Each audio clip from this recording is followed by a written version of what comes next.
speak, you speak. When I tell you to serve me, you serve me. God, the Father welcomed the Son back with open arms. And then the Son began to confess his faults. God is faithful and just enough to forgive you of your sins.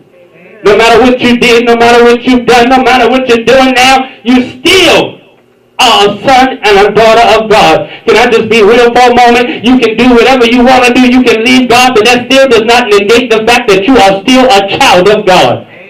You still belong to God. I don't care how much you sin, how much you cuss, how much you fight, how much you lie, how much you steal. I don't care about none of that. All that matters is you still have a right to be a son or a daughter of God. Don't let nobody tell you that you're too far gone. Don't let nobody tell you that God can't do a new thing. Don't let nobody tell you that you are way out of the will of God. All that matters is the fact that no matter what I do, I still belong to God. Here in the text, I'll show you in a second of how when you come back to God, the enemy will show up. He'll show up and he'll make a mockery out of you because he don't want you to have the fullness of God. Here it is. The Father received him. Here's the good news though. He didn't just receive him, y'all. But what he did was he put new clothes on him. New rings on his fingers. And sandals on his feet. And he fellowshiped with his Son.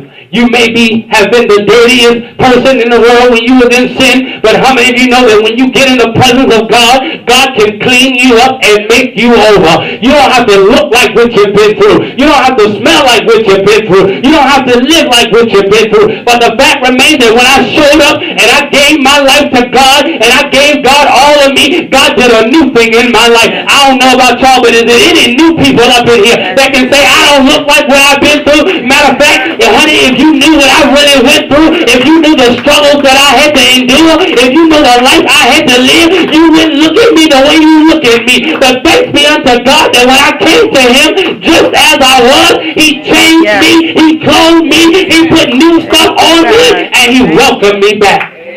Thank you. I'm glad that when other folks counted me out, told me, you must not be doing something right because you're going through too much. When they told me that I'd never make it. When they told you that you're serving a God that's invisible. When they told you that you're faithful and you don't even know if God is real. They told you was crazy. But guess what? I'd rather be crazy for Jesus than crazy for a fool. Let's be real up in here because too many of us live our lives one way around certain folk and then live a different way around other people. But the fact remains that no matter what you go through, God can take you and clean you up. That's like the old church used to say, he picked me up, turned me around, and placed my feet on solid ground. On Christ, the solid rock I stand. All other ground is sinking sand. When you stand on something that's not built upon God, it will not stand. But when you make up in your mind that I'm only going to depend and lean on Jesus, that's when your feelings really don't get hurt. Because you expect man to fall. The Bible says in Romans, all have sinned and come short of the glory of God. I know you can't do what God can do for me because you ain't God. And see, I mess my own self up when I make you God. And when I position you in a place where I feel like you can't do no wrong. Or when I position you in a place where I depend on you more than I depend on God. But when you make up in your mind that I made it this far, nothing but by the grace of God and the sweet communion of the Holy Spirit. I don't need I don't need nobody else. Thank you for your handout. But something about when God begins to bless me, he begins to anoint my head with oil and my cup begins to run. You may try to fill my cup, but when God begins to do it, my cup runs over. The Son understood. I don't have to live like this forever. Amen. I can go back to where I had it good at. Here it is.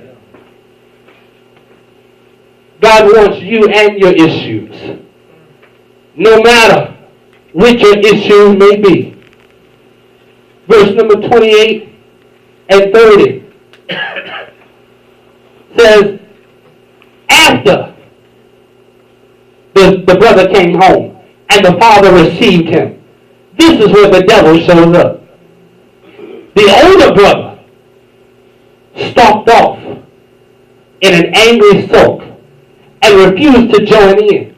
His father came out and tried to talk to him, but he wouldn't listen. The son said, look how many years I've stayed here serving you, never giving you one moment of grief.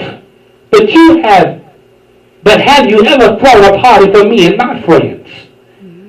Then this son of yours, who has thrown away your money on whores, showed up, and you go all out with the feast. Verse 31 and 32 says, his father said, son, you don't understand. You're with me all the time, and everything that is mine is yours. But this is a wonderful time we have to celebrate. The brother of yours was dead, and he's alive. He was lost, but he is found. Now notice that those around you will always have something to say. But you got to learn how to ignore people in 2014. You can talk all you want, but I'm going to ignore you because I'm on assignment from God. I'm on assignment to be everything that God has called me to be. I'm on assignment to be the head and not the tail. I'm on an assignment to be the lender and not the borrower. I'm on assignment to get everything that God has for me. The son, the brother, did not understand why the father threw a party because of the son's return. Wait a minute. I've been here from day one. I ain't left you. I ain't asked for my inheritance. I ain't went and spent it all on everybody else. I ain't been out partying all night long. I have not wasted my inheritance. I've served you from day one. And you've never thrown a party for me. But the father says, what's mine is yours. But your brother that has returned was once dead, but now he's alive. Maybe the reason some of us were dead in 2013 is because we had not returned to the Father. Maybe what it is we had a form of worship, but no real worship. Maybe we had a form of religion and not relationship. Maybe somewhere down the line with your issues that were going on, you began to leave God. And God had to track you down. Instead of you doing with Jeremiah 29 and 13 says, and you shall seek me and find me when you search for me with all of your heart. Maybe somewhere down the line we got comfortable in our situations and stopped seeking after God. Maybe we begin to partake with the world and have fun with our friends and family, and then begin to understand that our friends and family were taking us away from the presence of God. Here it is in this particular text. The angels began to rejoice when people began to come back to the Father. That's why a party happened. I was lost. I messed up. I fell from grace. I stepped out of the will of God. But when I came to Jesus, He accepted me, and a party was thrown for me. That's just like some of us today. If we make up in our mind that we're going to serve God this year, God's going to throw a party for us. He's going to begin to shower us with gifts, because some things God could not bless you with until you got back in the presence of Him. Some things God had for you, but God would not deliver them to you until you made up in your mind you were going to serve Him, not with 99 and a half, but you're going to serve Him with 100%.